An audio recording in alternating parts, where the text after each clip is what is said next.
ওস্তাদ ব্যবসার কন্ডিশন কেমন? সিয়াম, ব্যবসার কন্ডিশন যে অবস্থা,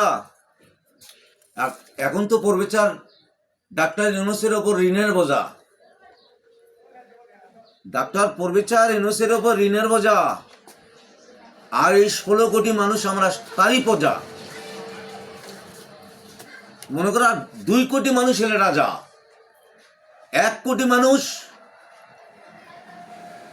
আমাদের বাংলাদেশ থেকে সম্পূর্ণ ঋণ করে নিয়ে, বাংলাদেশ থেকে সম্পূর্ণ টাকা তারা বাংলাদেশ থেকে নিয়ে বিদেশে চলে গেছে।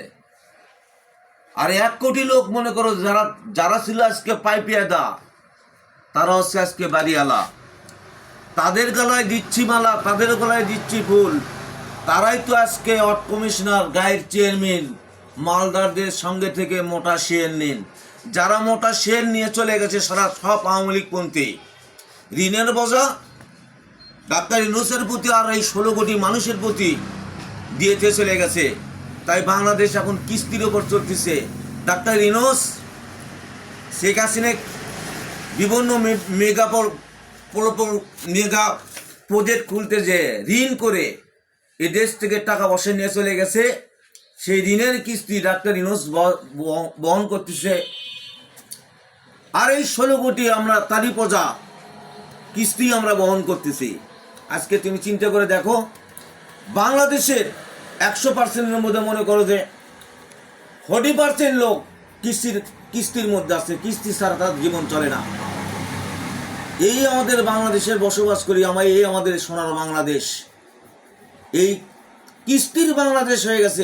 প্রায় প্রতি ঘরে ঘরে মানুষ কিস্তি এনজিও উপর নির্ভরশীল।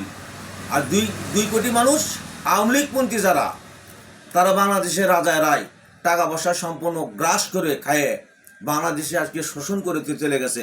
সেই ঋণের বোঝা হচ্ছে ডাক্তার ইউনূস, আর আমরা এই 16 কোটি তার পেয়া পেদনের আমরা এই 16 কোটি ঋণের বোঝা আমরা বহাচ্ছি। কি ব্যবসা করবো? আর ব্যবসা আমাদের জীবনের ব্যবসা নাই। ব্যবসা সবই আমাদের মার হয়ে গেছে। যাক, আল্লাহ পাক বাংলার মানুষের উপর সহায়ক হোক, আল্লাহ গ্রান্ট হোক, বাংলার মানুষের উপর সহায়ক হোক। একদিন আবার বাংলাদেশ ঘুরে দাঁড়াবি অর্থনীতির দিক থেকে।